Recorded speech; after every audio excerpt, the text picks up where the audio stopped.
Bueno, hoy vamos a aprender cómo instalar el JDK de Java, el OpenJDK, cómo configurar las variables de entorno para que funcione y pues se pueda compilar, y vamos a aprender a configurar NetBeans en su última versión para ese JDK que hemos instalado. Adicionalmente voy a enseñar a instalar el WAMP Server, el MySQL Workbench y SQL-Jog, que es una herramienta gráfica igual que Workbench para poder gestionar bases de datos relacionales con MySQL. Lo primero que vamos a comenzar teniendo en cuenta es que nuestra máquina tiene que tener instalado los Visual Studio C redistribuible, que son unas librerías necesarias para la mayoría de las aplicaciones que corremos en Windows. Cualquier cosa actualmente que corramos en Windows probablemente va a depender de estas librerías. Incluso los juegos en muchas ocasiones utilizan estas librerías para poder funcionar. Programas para edición de audio, para edición de video, utilizan en muchas ocasiones estas librerías. Así que vamos a instalarlas. Vamos a instalar, en el caso de una máquina de 64 bits, vamos a instalar ambas, tanto la de 32 como la de 64, porque hay aplicaciones de 32 que usan estas librerías y aplicaciones de 64 que van a usar la librería. O sea, en el caso de 64 bits, el sistema va a estar utilizando ambas librerías.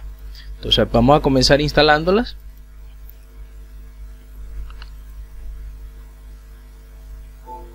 Estas son librerías que no tienen mucho peso,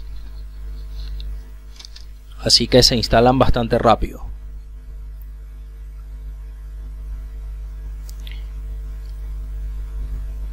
Ok, instalamos la siguiente.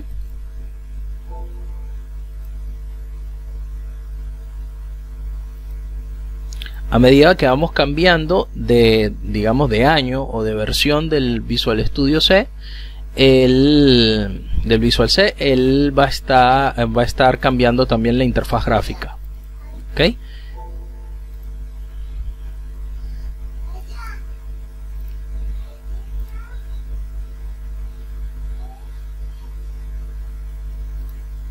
Voy a instalar la 2012.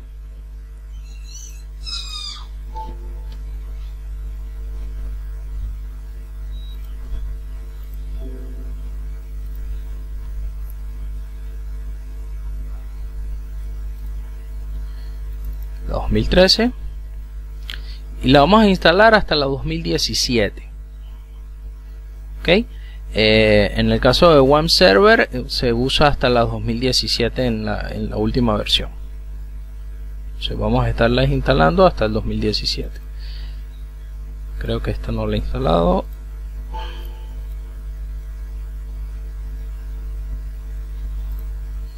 Ok, vamos con la 2015.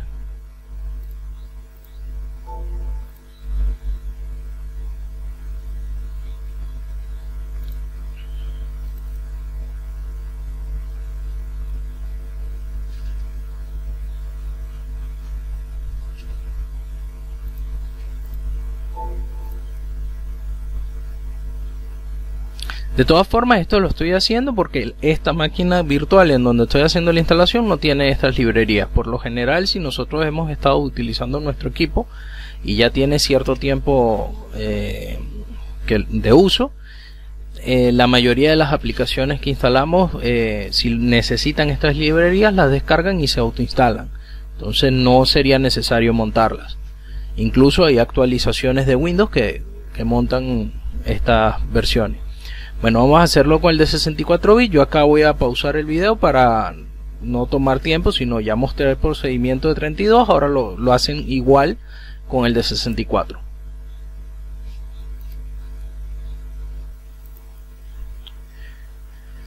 Ok, ya terminé de hacer el procedimiento con el de 64 bits. Ahora sí vamos a continuar, ya que tenemos los prerequisitos para poder hacer cualquier instalación en Windows. Vamos a proceder entonces a hacer la descarga de lo que necesitamos, ¿no? Yo voy a dejar un enlace a las versiones redistribuibles que ya les mencioné, y voy a hacer un enlace también para todos estos los 3 archivos que tenemos que descargar.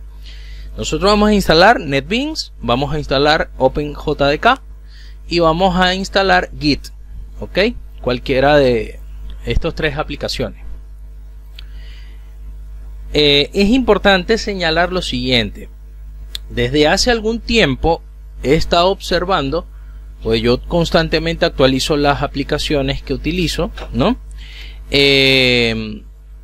Vamos a estar observando de que Oracle está sacando del mercado las aplicaciones que son de 32 bits. O sea, ya no se consigue, por ejemplo, Workbench de 32.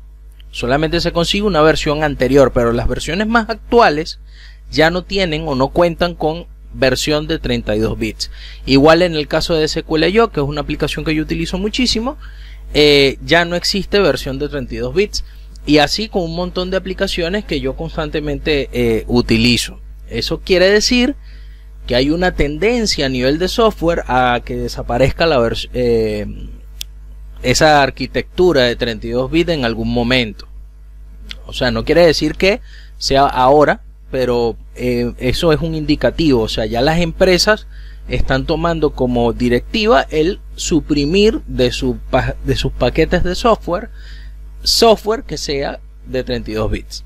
Ok, entonces esto hay que tenerlo en cuenta. Entonces ese es el caso del OpenJDK. No se consigue versión de 32 bits después de la versión 8. Ok, lo podemos revisar. De todas formas, yo ahora voy a entrar en la página de OpenJDK para que visualicen qué es lo que hay disponible, y van a darse cuenta de que no hay versión de OpenJDK para 32 bits. ¿Ok? Eso tienen que también tenerlo en cuenta allí.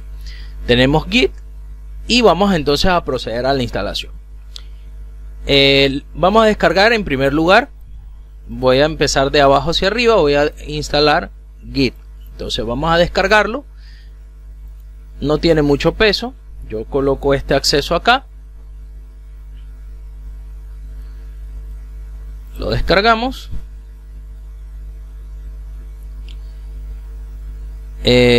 Ok, vamos a descargar el siguiente. Voy a descargar todo de una vez para no quitar tiempo o hacer pausas innecesarias. Ok, mientras se descarga el OpenJDK, vamos a ir descargando el NetBeans. Y el NetBeans, como tiene un peso un poco mayor, lo voy a dejar descargando mientras configuramos los otros dos.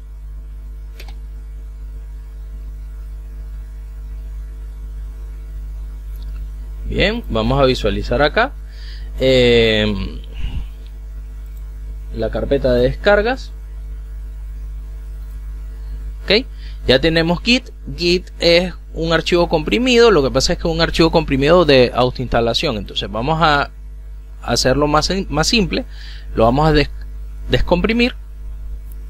Fíjense que lo que hice fue darle clic derecho y con WinRAR estoy descomprimiendo esa carpeta. Ok,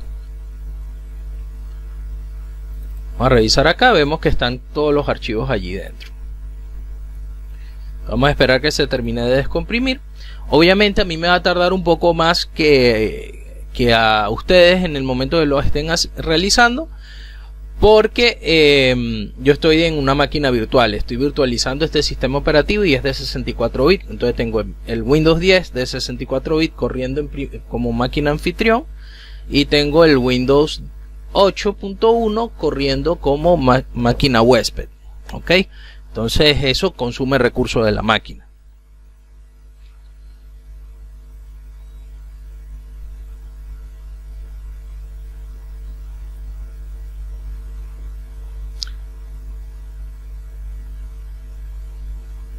Bueno, así damos tiempo también a que se termine de descargar el que faltaba. Perfecto, ahí los tenemos los dos que faltaban. Excelente. Entonces yo, por buena práctica, o yo aconsejo que todo lo que es programación, o sea, todo lo que nosotros tengamos, esto ya no lo necesito, estos son los temporales del Visual C. Digo que sí, y suprimimos esos archivos, pues esos son los temporales del momento que instalamos el Visual Studio. Bien, entonces yo recomiendo siempre poner una carpeta principal. Yo voy a ponerle desarrollo para organizar el software que yo utilizo como desarrollador. O sea, es una buena práctica, porque así vamos a tener todas nuestras aplicaciones de programación ubicadas en un solo directorio y es más fácil poder acceder a ellas. Y para hacer cambios, para cualquier cosa que necesitemos. Entonces esta carpeta va a ser la carpeta donde voy a realizar la instalación de todo lo que vamos a utilizar, exceptuando el Java y esas aplicaciones que lo voy a hacer en los directorios por defecto, que sería archivo de programa, aunque podemos hacerlo acá, no hay ningún problema. Pero en este caso yo voy a meter acá son las herramientas. Me estoy refiriendo al NetBeans y el servidor web y todo esto. Entonces vamos a hacer, ya nosotros descomprimimos acá en la carpeta de Git, tenemos al Git descomprimido, y a esto le vamos a cambiar el nombre para hacerlo más simple. Le vamos a colocar Git, ok. Este sería el gestor de repositorio completo. Entonces vamos a copiar, a cortarlo, y lo movemos a la carpeta de archivo de programa. ¿Ok?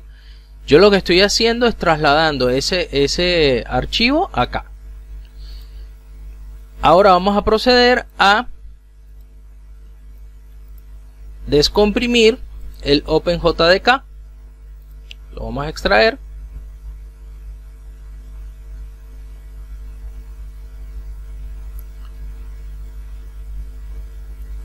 O sea, lo que estamos haciendo es descomprimir y llevamos ese directorio ya descomprimido a la ubicación de archivos de programa.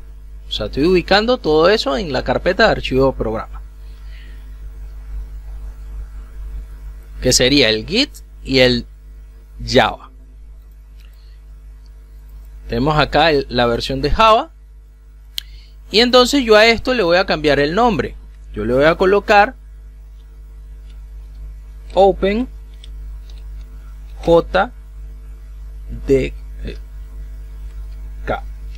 ok. Le voy a poner un nombre base. Cortamos esa carpeta también y la trasladamos a archivos de programa y la colocamos allí fuera. Recuerden que para moverla, para colocarla aquí, si le están haciendo así como lo estoy haciendo yo, que es con puro mouse, no estoy utilizando teclado ni nada, le dan clic derecho, la cortan de allá y acá le van a dar en un lugar en blanco, clic derecho, pegar. Una vez que tenemos OpenJDK aquí, tenemos Git.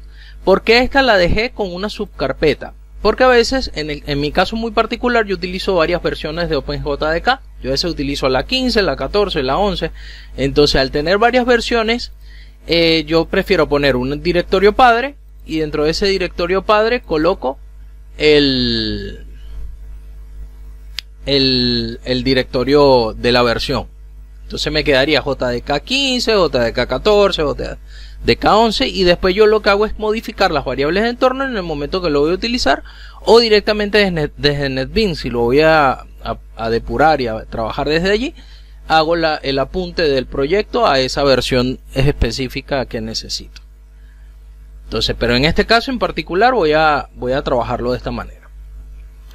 Bien, tenemos los dos directorios allí. Ahora me voy al directorio al directorio de las descargas. Tengo NetBeans, lo voy a extraer acá, y una vez que lo extraigo, fíjense que él me va a crear una carpeta llamada NetBeans acá. Esta sí no la voy a dejar con una versión ni con nada, voy a dejarla directamente en la carpeta NetBeans.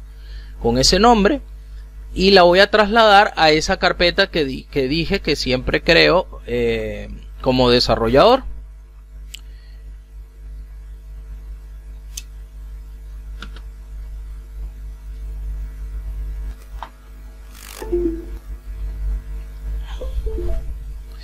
Ok, entonces vamos a esperar que se termine de descomprimir.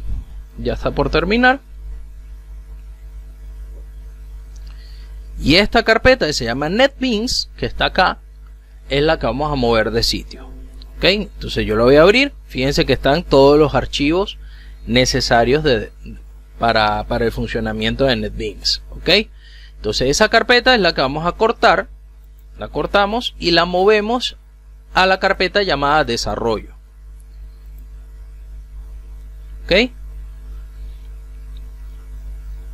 bien, entonces ya tenemos los archivos descargados. Ahora vamos a proceder a lo que es la configuración. En primera instancia voy a sacar accesos directos a mi documentación, ¿no? A mis programas, perdón. Lo primero que voy a hacer es sacar el acceso directo a NetBeans.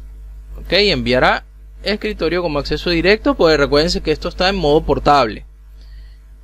O sea, no tiene un instalador que me genere los accesos directos de manera directa. Bien, tenemos allí el NetBeans y estamos listos. Entonces vamos a proceder ahora a configurar Java para que funcione en mi máquina y para poder compilar. Ahora fíjense, si yo entro en el CMD, para acceder a esa pantalla de ejecutar le dan a la tecla Windows y al mismo tiempo la tecla R. Les va a aparecer la pantalla de ejecutar y escriben CMD. Les va a abrir la consola y si yo escribo Java version, vemos que no me reconoce el comando de Java. ¿Por qué? Porque nosotros no lo hemos configurado, solamente pegamos la carpeta, pero la carpeta no está en ejecución, no está en digamos reconocida por el sistema operativo. Para eso lo vamos a hacer con las variables de entorno. Entonces nos vamos a ir a Windows y les voy explicando a los que no saben. Las variables de entorno son las variables globales o de uso global por el sistema operativo para precisamente reconocer funcionalidades que se añaden, ¿okay? O que ya son parte del sistema. Entonces para eso nos vamos a ir clic derecho a equipo, le vamos a dar propiedades y le vamos a dar configuración avanzada. Ahora hay un problema para los que tienen Windows 10 y ya se les actualizó a la nueva versión. Esta pantallita que nosotros vemos acá, esta no aparece de esta manera. Si yo le doy clic derecho acá a la de Windows 8, me aparece de esta forma. Windows 10 hasta la versión 2004 aparecía así, hasta la versión antes de la versión de octubre. Ahora en la versión de octubre de 2020, la pantalla de propiedades de mi sistema aparece de la siguiente manera. Le dan propiedades y entra dentro de lo que es el archivo de configuración de Windows 10. O sea, de la aplicación configuración, que sería esta ruedita de acá. Entonces nosotros para poder acceder a esas mismas opciones que vamos a ver en Windows 8, le daríamos acá donde dice configuración avanzada. Ya no está del lado derecho, sino que está del lado del lado izquierdo, sino que está del lado derecho en un enlace que parece como un link. Entonces dice configuración avanzada y allí le vamos a dar y me va a aparecer esta ventanita. Y aquí vamos a ver un botón que dice variables de entorno. Si le damos allí a variables de entorno, vamos a tener por un lado las variables de usuario, que son las variables asociadas al usuario que está logueado, y tenemos las variables globales del sistema. Yo recomiendo hacerlo de manera global, porque si en algún momento se nos daña el perfil de usuario o de repente no nos arranca o queremos crear otro y no tener que volver a configurar todo, si nosotros configuramos las variables de entorno de nuestros sistemas, acá van a ser globales. Todos los usuarios van a poder acceder, a menos que nosotros tengamos un requerimiento particular en el que no queramos hacer eso. Pero yo les recomiendo colocarlo acá. Fíjense acá, yo tengo una variable de entorno llamada Java Home con un piso, no tiene espacio, es un guión bajo, y que apunta a la carpeta Program Files, que es archivos de programa, la carpeta Java, y dentro de esa el Java OpenJDK. Ese es mi Java Home.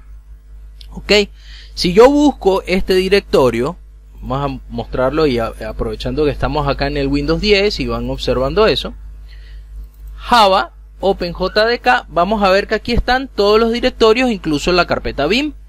Ok, esa es la ruta que va a estar como home. Y luego dentro del parámetro path, que es la variable path, que es rutas de Windows, aquí tienen que hacer esto con mucho cuidado, porque si ustedes borran esta línea, dañan el sistema operativo, porque fíjense que aquí están algunas rutas predefinidas. O sea, no es que dañan el sistema operativo, dañan las variables de entorno usadas por el sistema operativo. Entonces, por lo menos, si yo voy a llamar la aplicación PowerShell, no voy a poderla llamar desde la consola. Yo tengo OpenSSH instalado también acá. La carpeta root del sistema, para llamarla de esta manera, no la van a poder invocar. Entonces, hay ciertas cosas que no tenemos que tocar. Pero, si vemos acá, yo puedo agregar nuevas, y aquí tenemos la ruta del JDK, pero le agregamos la carpeta bin. O sea, en el path, en la variable path, vamos a colocar la misma ruta del JDK, pero con la carpeta bin. Y vamos a agregar la carpeta del Git con que apunta al CMD, y la que tiene los binarios. Vamos a apuntar de esa manera ambas. Y eso es lo que, de esa manera nos va a funcionar acá. Entonces vamos a hacerlo de acá. Vamos a proceder, entonces le damos clic derecho, propiedades, dijimos que configuración avanzada del sistema. Nos vamos a ir a variables de entorno, y en variables de entorno, así me deja cambiarme de ventana, porque pensaba que no me iba a dejar. Perfecto, entonces acá vamos a buscar la ruta. Entonces dijimos que lo primero es mi OpenJDK. Entonces vamos a darle acá y vamos a apuntar la carpeta OpenJDK 15. Ok, copiamos todo eso. Fíjense que están las carpetas bin y todo, las include, las de configuración, los mods, están todas ahí ubicadas. Vamos a copiar eso y lo vamos a pegar en una variable nueva del sistema, que le vamos a decir nueva. Y aquí ¿cuál va a ser el nombre de la variable? Bueno, vamos a ponerle Java Home. Y el valor de la variable va a estar apuntando a JDK 15, que es la versión que tenemos instalada, o el nombre de la carpeta que le hayamos puesto. Si ustedes quieren ponerle un nombre más completo, pueden colocarlo. Lo único es que tienen que estar pendientes de que tienen que colocarlo tal cual como está. Le van a dar a aceptar. Ya tengo el Java Home, se me agregó acá. Y vamos a agregar un añadido en la ruta path. Aquí, en el caso de Windows 8, yo voy a copiar esto para que lo visualicen mejor. No es como en el Windows 10, que me pone como una especie de lista. Si nosotros nos vamos acá en el Windows 10, van a ver que es como una especie de lista. Si yo me voy aquí al path, está listado. Ven, es como una tabla y van uno debajo del otro. Eso lo mejoraron, porque en las versiones anteriores de Windows era más peligroso eliminar ese archivo y dañarlo, esa configuración. Entonces, o de repente se nos olvidaba lo que borramos. Fíjense que él venía separado por punto y coma. O sea, cada una de las rutas está separada por punto y coma. Entonces, ¿qué les recomiendo yo? Esto que acabo de hacer yo. Agarrar un archivo de texto, esto para que no cometan errores. Copiar del archivo original de donde estamos sacando eso, de la ruta path, copiar todo el valor de la variable y pegarlo acá. Entonces ya ustedes saben que esto es lo que ya estaba y que formaba parte de Windows, y lo que van a hacer es agregar uno nuevo. Entonces agregan punto y coma y se van a ir a la carpeta bin. como dijimos, si nosotros nos vamos acá, acuérdense que habíamos mencionado que en la carpeta bin íbamos a agregar aquí en las variables de entorno globales del path la carpeta binaria, ¿ok? Entonces vamos a hacer eso. Nos vamos a ir acá a la máquina virtual y vamos entonces a copiar la ruta que nos correspondría. Entonces nos vamos a archivo de programa, dentro del archivo de programa el OpenJDK, luego JDK 15 y vamos a agregar el bin. Entonces esta ruta que tenemos acá arriba, una vez que abrimos el bin que vemos los DLL, vamos a copiar esta ruta y esa ruta es la que vamos a agregar aquí en el path. La pegamos. También vamos a añadir, ya tenemos la del OpenJDK, ahora nos vamos al Git. Entonces a la del Git la abrimos y vamos a ver aquí la carpeta CMD, esa la vamos a copiar, la ruta, y la vamos a añadir acá después del JDK, y vamos a poner otro punto y coma, y vamos a añadir la carpeta bin del Git, ok, y la añadimos al final. Entonces ya tenemos, fíjense que agregamos una línea o una porción de ruta donde me apunta al binario del JDK, una que apunta al CMD de Git y otra que me apunta al binario de Git, ok. Que sería lo mismo o la misma función que estamos viendo acá. Vamos a minimizar la máquina virtual para que se vea que es la otra. Que sería lo mismo que estamos haciendo acá. Nosotros tenemos aquí el CMD del Git, el binario del Git, el binario del JDK, y en la parte de Java Home tenemos la ruta del OpenJDK,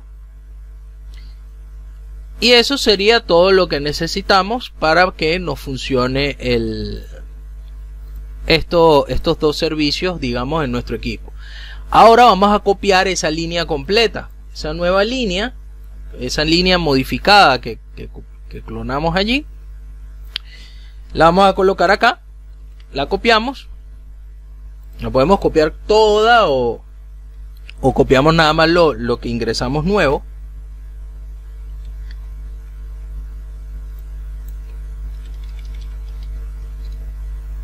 Inicio, pegar. Entonces fíjense que ahora las tengo aquí pegadas. Le doy a aceptar, aceptamos esto y aceptamos acá. Ok, aceptamos acá. Vamos a cerrar esto porque ya no lo necesitamos. Cerramos acá y vamos a hacer entonces igual, Java --version. Ok, el comando que tenemos que correr es Java --version, no con doble guión. Fue un error que cometí al principio. Igual de todas formas nos daba el error de que no estaba instalado. Cuando colocamos Java --version, un espacio, recuérdense colocar un espacio entre ambas palabras, no puede, antes del guión tiene que haber un espacio, una separación. Le vamos a dar enter y me va a decir que tengo la versión 15.01 del 2010 de 2020 de OpenJDK Runtime Environment, y me dice que estoy corriendo esto. Significa que estoy bien.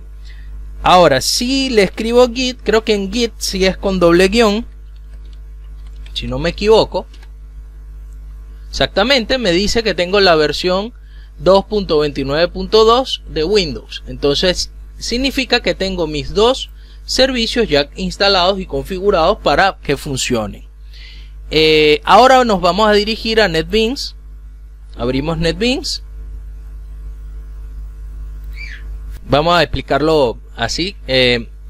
NetBeans, cuando lo ejecutamos de manera directa, me dice que hay un error al ubicar Java 1.8 o superior. ¿Por qué? Porque lamentándolo mucho, él hace una búsqueda de la versión instalada. O sea, él busca es la versión de Oracle, la versión que ahora en la actualidad es se puede descargar, se puede utilizar, pero que te piden el pago de derechos o de licencia para poder programar con ella.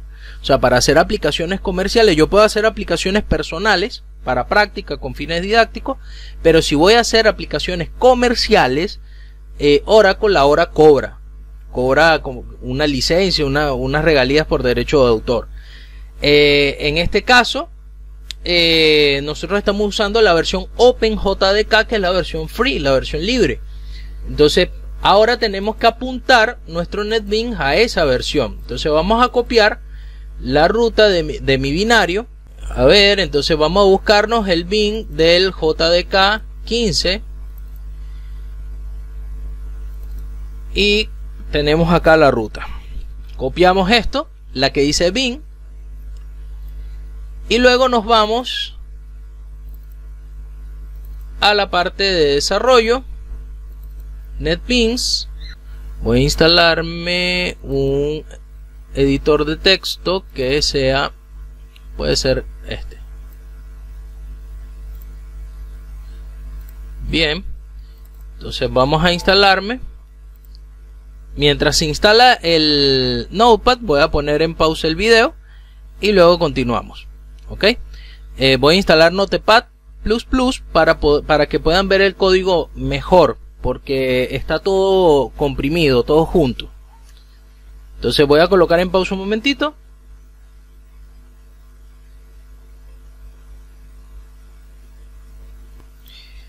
Ok, bien, ya se instaló el Notepad y se actualizó a la última versión.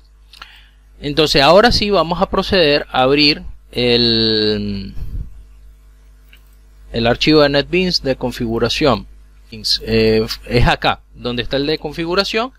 Vamos a abrir este archivo con un bloc de notas, preferiblemente uno que tenga función de búsqueda, y vamos a buscar una ruta que se llama NetBeans JDK Home.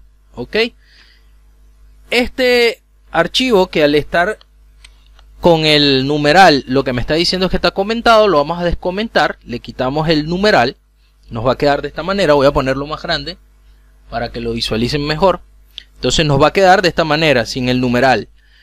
Y acá donde dice Path to JDK, van a colocar la ruta del JDK de nuestro.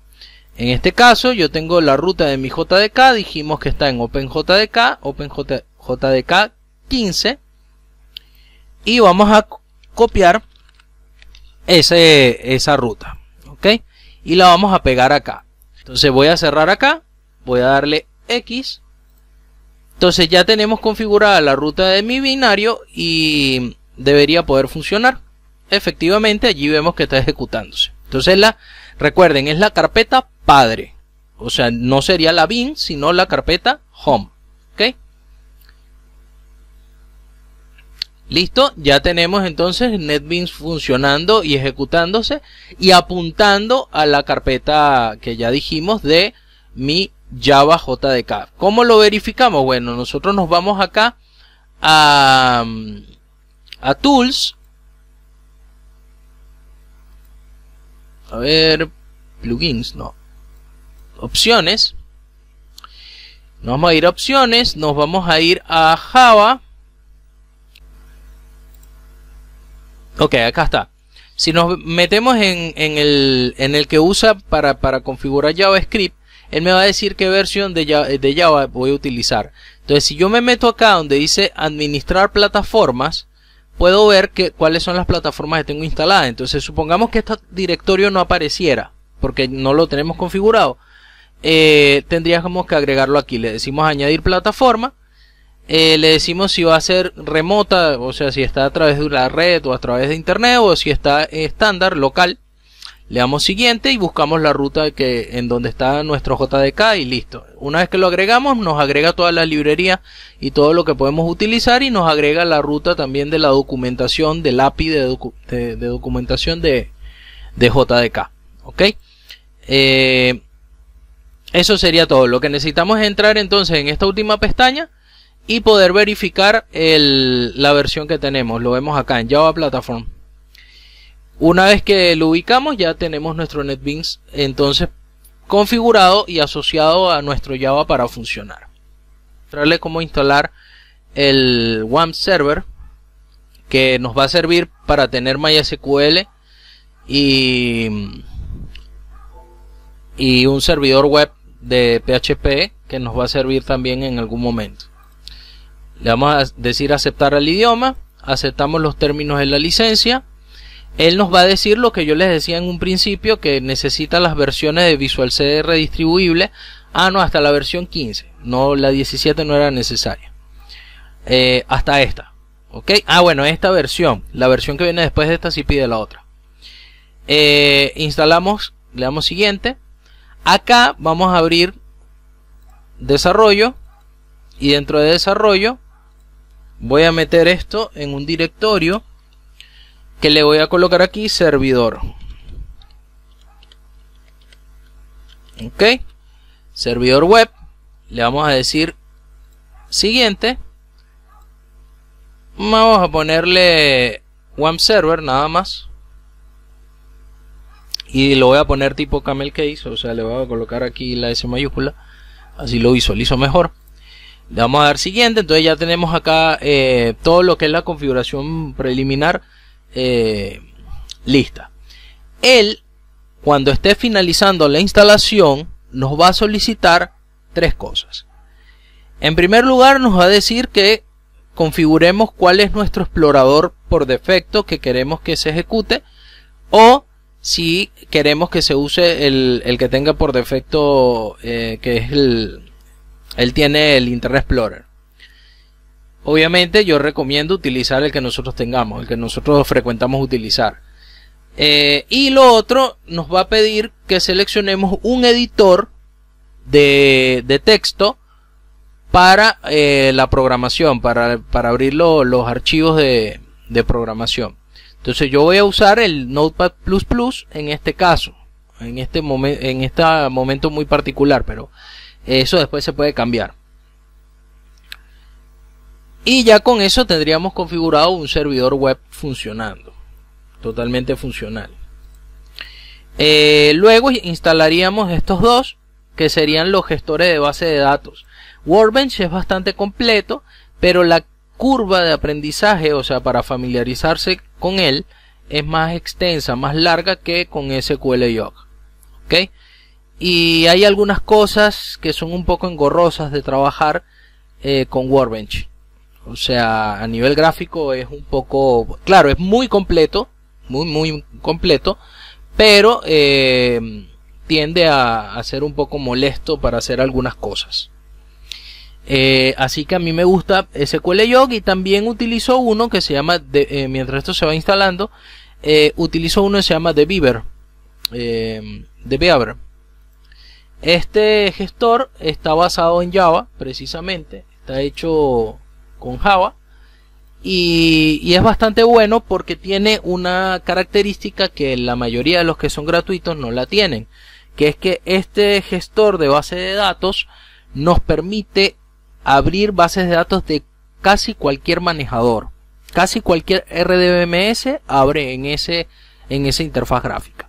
Podemos abrir bases de datos MySQL Server, podemos abrir, SQL Server, podemos abrir las de MySQL, podemos abrir la de Postgres, podemos abrir SQLite.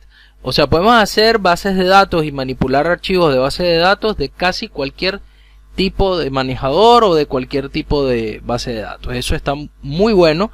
Y tiene una versión community bastante completa en relación a otros.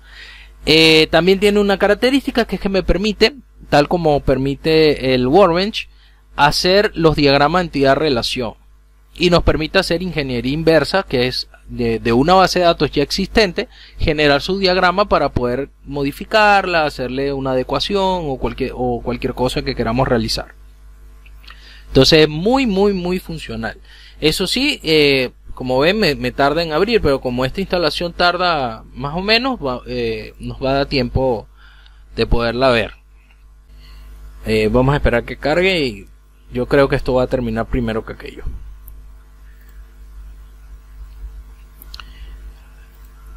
Entonces, como ya les dije, The Beaver es un gestor de base de datos, una interfaz gráfica para bases de datos. Es general. Workbench es para MySQL y me va a servir para poder hacer los diagramas de entidad-relación, poder trabajar las relaciones, poder trabajar con el servidor propiamente dicho, cambiar variables globales, o sea, me sirve para hacer un montón de cosas. SQLiot, la versión Community, que no es paga, es gratuita, no tiene para hacer los diagramas de entidad-relación y no nos permite cambiar la interfaz de carga de datos del modo grilla a modo formulario. En cambio, Workbench sí permite trabajar en modo formulario y The Beaver también permite trabajar en modo formulario, y eso está muy bueno, pues nosotros podemos editar los datos y agregar datos nuevos con un formulario. Está excelente. Y esto, como dice Tildo, vamos a esperar que termine, que creo que le estoy matando el disco duro. Bien, acá tenemos Internet Explorer. Me dice que es el buscador por defecto, el explorador por defecto que está configurado. Yo le voy a decir, no, yo quiero instalar, si tengo instalado un explorador, yo quiero abrirlo con ese. Entonces voy a buscar acá Launcher y le doy a abrir. Perfecto. Me dice ahora que el bloc de notas normal va a ser el editor de texto. Yo le voy a decir que no. Me voy aquí a C. Desarrollo. Ven que es mucho más fácil teniendo todo en una sola carpeta, es mucho más fácil ubicarlo. Le doy a aceptar y ya tenemos nuestro servidor configurado. Probablemente me va a solicitar que le dé permisos con el firewall de Windows a los servicios del servidor. Le voy a decir que hay redes privadas, sí, y le doy permitir. Y le doy siguiente y finish. Entonces ya tenemos nuestro servidor. Vemos acá el acceso directo instalado. Yo voy a correrlo porque voy a probar si se ejecuta. Esto es importante. Lo vamos a ver aquí minimizado en la parte inferior izquierda donde está el reloj. Él debe ponerse en color verde. Si se pone en color verde significa que todos los servicios cargaron correctamente y no hay errores. Ahora, si se queda en naranja, significa que el servidor Apache no cargó. En este caso, fíjense que cargaron todos los servicios y está todo bien. Nosotros podemos cambiarle idioma a él. Nosotros podemos darle clic derecho, le damos Language y le colocamos aquí español para que la interfaz gráfica esté en español. Pero hay opciones que van a estar sí o sí en inglés. ¿Ok? Acá vemos que me dice refrescar servidor. Si le doy un clic normal, vemos acá qué es lo que tengo habilitado. Yo tengo habilitado en este momento MySQL en versión 5.7.23, PHP en versión 7.2.10 y Apache 2.4.35. Tengo phpMyAdmin para abrirlo directamente, o tengo localhost. Si yo le doy a localhost, automáticamente se va a abrir mi explorador que tengo por defecto y me va a ejecutar el comando localhost. Y allí lo vemos funcionando. Tenemos acá el host virtual que tenemos configurado. Tenemos el phpMyAdmin. Si yo le doy aquí, me va a abrir el phpMyAdmin de mi servidor web. Y está todo totalmente configurado. Y lo que tenemos es que entrar con nuestro usuario y contraseña de base de datos, que eso lo tenemos que editar. Eso lo editamos, puede ser con alguna de estas interfaces. Yo les recomiendo utilizar una interfaz de esta. Voy a instalar SQLiot, no pesa nada.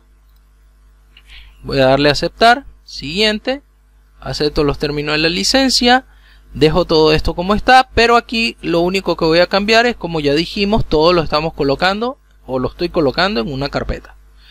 Entonces lo coloco allí, la voy a colocar más corta, voy a instalar y podemos ir ejecutando la otra. A este le tenemos que decir allow. Le voy a decir que permita todo porque esto es la instalación. No, este necesita el 2019. Vamos a necesitar el Becredist el Visual Studio Redistribuible versión 9 2019, que es la última.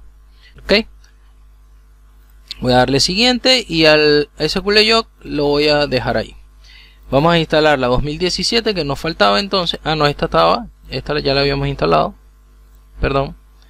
2019, que sería la que nos falta. Instalo la de 32 e instalamos la de 64.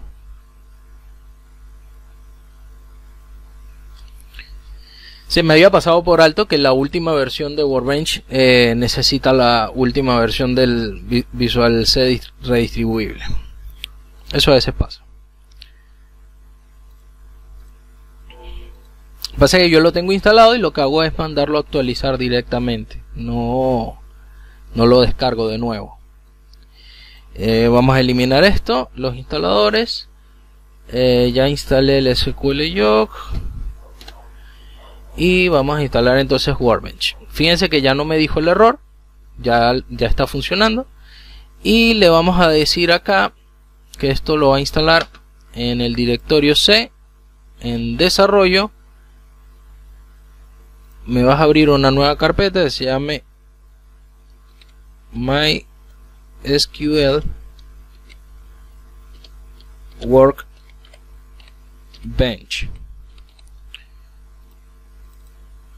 Abrimos ese directorio y le decimos que acepte. Le damos siguiente, le decimos que vamos a hacer una instalación completa. Le damos a instalar. Digo que sí.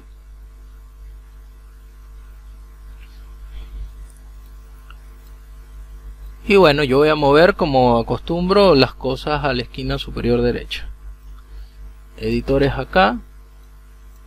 Servidores acá.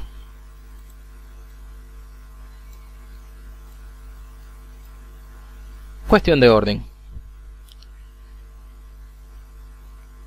Estos links aquí. Y en lo que termine de instalarse el Workbench ya estaríamos completos. Yo voy a ejecutar Workbench Now. No le voy a decir que se ejecute. Le vamos a sacar un acceso directo, que creo, si no me equivoco, que acá debería estar Workbench, MySQL Workbench, acá está. Lo voy a abrir ubicación del archivo y voy a enviar como acceso directo acá. Perfecto. Entonces ya tenemos nuestros servidores instalados y tenemos el servidor Apache instalado. Vamos a configurar entonces la cuenta de usuario. Para SQLJOC le damos nueva conexión, le ponemos localhost. Le vamos a decir OK. Es root. Le vamos a dar test. Fíjense que como no tiene contraseña, el root es así. Le vamos a decir aceptar y le digo que sí. Ahora yo voy a hacer un cambio porque no se recomienda trabajar con una base de datos sin contraseña. Yo incluso en las de desarrollo, en las locales, tiendo a trabajar a poner eso. Entonces voy a darle User Manager, que es este botón que está acá arriba, que tiene el usuario. Voy a seleccionar acá. Nos vamos a ir al root. Tenemos el usuario root y le vamos a colocar su contraseña. Le vamos a decir entonces que el root va a tener una contraseña. Yo le voy a poner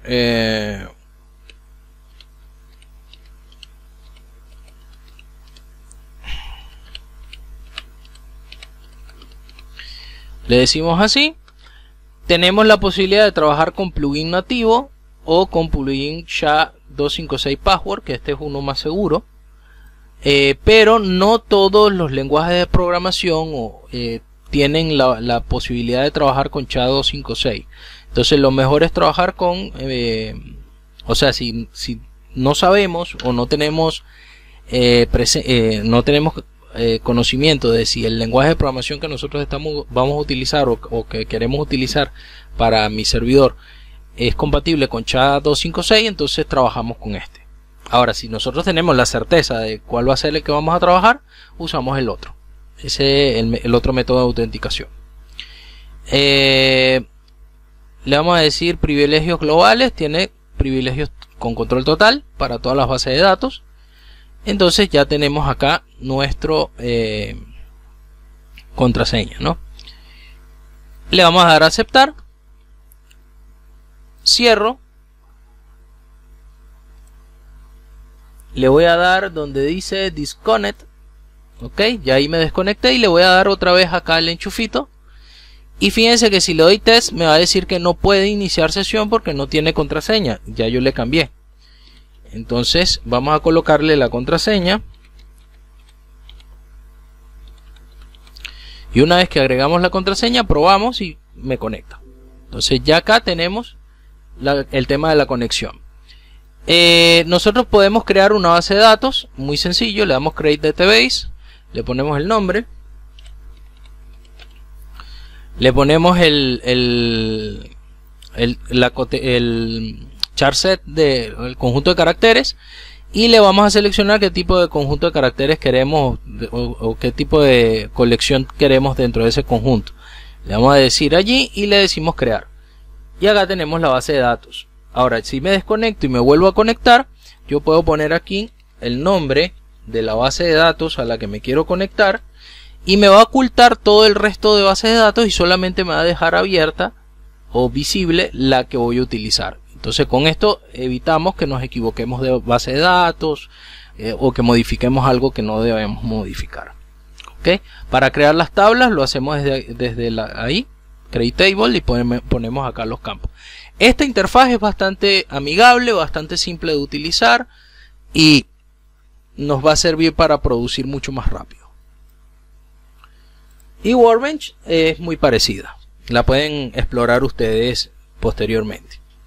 Así que bueno, dejo hasta acá el video, espero que les sea de utilidad a los que no han instalado un entorno de desarrollo, los que no han configurado y los que no sabían o no habían implementado el tema de las variables de entorno. Ya acá tienen una visión bastante rápida y general de cómo hacerlo, de cómo configurarlo. Si tienen alguna duda, yo estoy disponible, me pueden avisar por el Slack o por correo electrónico y con gusto les puedo ayudar. No hay problema, para eso estamos.